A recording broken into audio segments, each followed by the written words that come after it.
بسم اللہ الرحمن الرحیم۔ سیرت النبی صلی اللہ علیہ وسلم، 12واں باب، نستورہ کی ملاقات۔ حضور اکرم صلی اللہ علیہ وسلم نے اس عہد یعنی حلف الفضول کو بہت پسند فرمایا۔ آپ فرماتے تھے، میں اس عہد نامے میں شریک تھا۔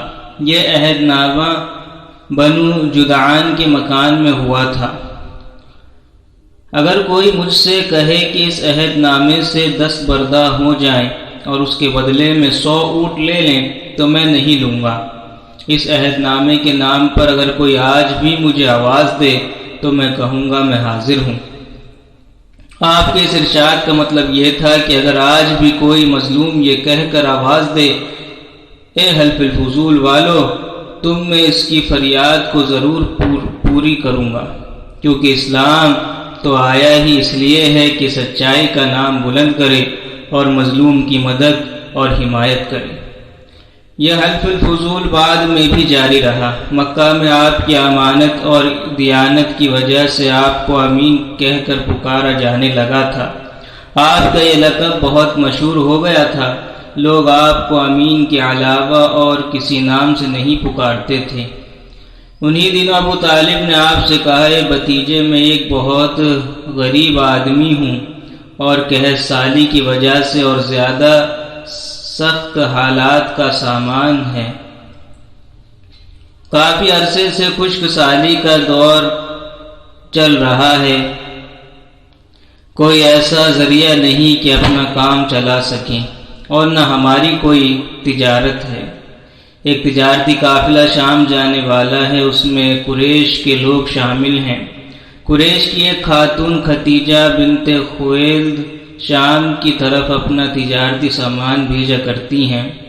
جو شخص ان کا مال لے کر جاتا ہے وہ اپنی اجرت ان سے طے کر لیتا ہے۔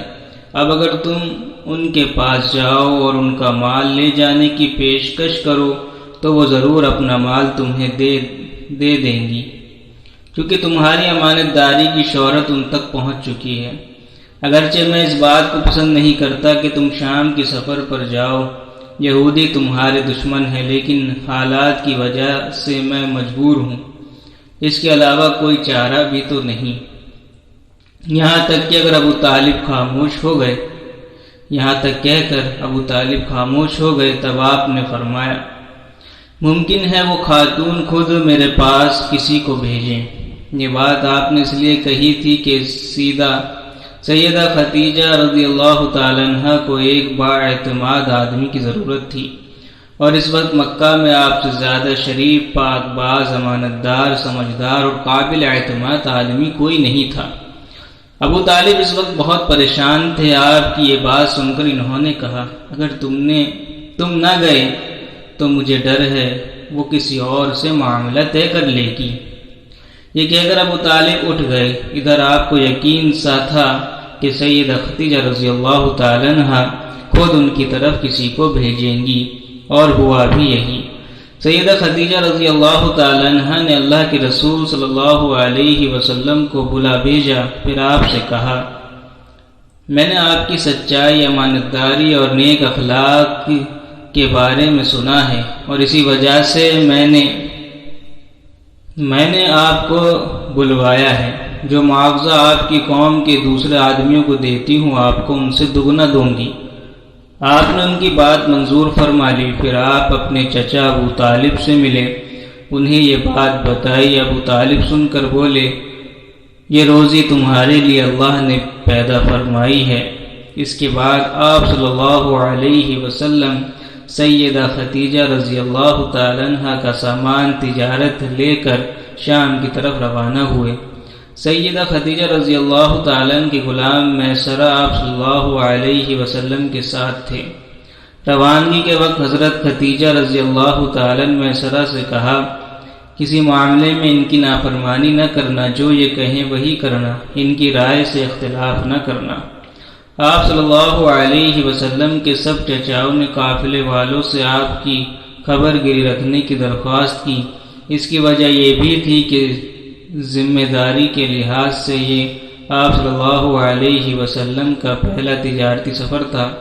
گویا آپ صلی اللہ علیہ وسلم اس کام میں بالکل نئے تھے۔ ادھر آپ روانہ ہوئے، ادھر آپ صلی اللہ علیہ وسلم کا معجزہ شروع ہو گیا۔ ایک بدلی نے آپ صلی اللہ علیہ وسلم کے اوپر سایہ کر لیا، آپ صلی اللہ علیہ وسلم کے ساتھ ساتھ چلنے لگی۔ جب آپ صلی اللہ علیہ وسلم شام پہنچے تو بصرہ شہر کے بازار میں ایک درخت کے سائے میں اترے۔ یہ درخت ایک عیسائی راہب نستورا کی خانقاہ کے سامنے تھا۔ اس راہب نے میسرہ کو دیکھا تو خانقاہ سے نکل آیا۔ اس وقت اس نے آپ صلی اللہ علیہ وسلم کو دیکھا۔ آپ صلی اللہ علیہ وسلم درخت کے نیچے ٹھہرے ہوئے تھے۔ اس نے میسرہ سے پوچھا، یہ شخص کون ہے جو اس درخت کے نیچے موجود ہے؟ میسرہ نے کہا، یہ ایک قریشی شخص ہے، حرم والوں میں سے ہے۔ یہ سن کر راہب نے کہا، اس درخت کے نیچے نبی کے سوا کبھی کوئی آدمی نہیں بیٹھا۔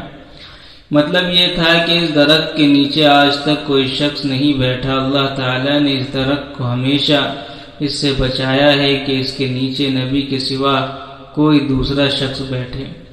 اس کے بعد اس نے میسرہ سے پوچھا، کیا ان کی آنکھوں میں سرخی ہے؟ میسرہ نے جواب دیا، ہاں بالکل ہے، اور یہ سرخی ان کی آنکھوں میں مستقل رہتی ہے۔ اب نستورا نے کہا، یہ وہی ہیں۔ میسرہ نے حیران ہو کر اس کی طرف دیکھا اور بولے، کیا مطلب یہ وہی ہیں؟ کون وہی؟ یہ آخری پیغمبر ہیں۔ کاش میں وہ زمانہ پا سکتا جب انہیں ظہور کا حکم ملے گا، یعنی جب انہیں نبوت ملے گی۔ اس کے بعد وہ چپکے سے آپ صلی اللہ علیہ وسلم کے پاس پہنچا۔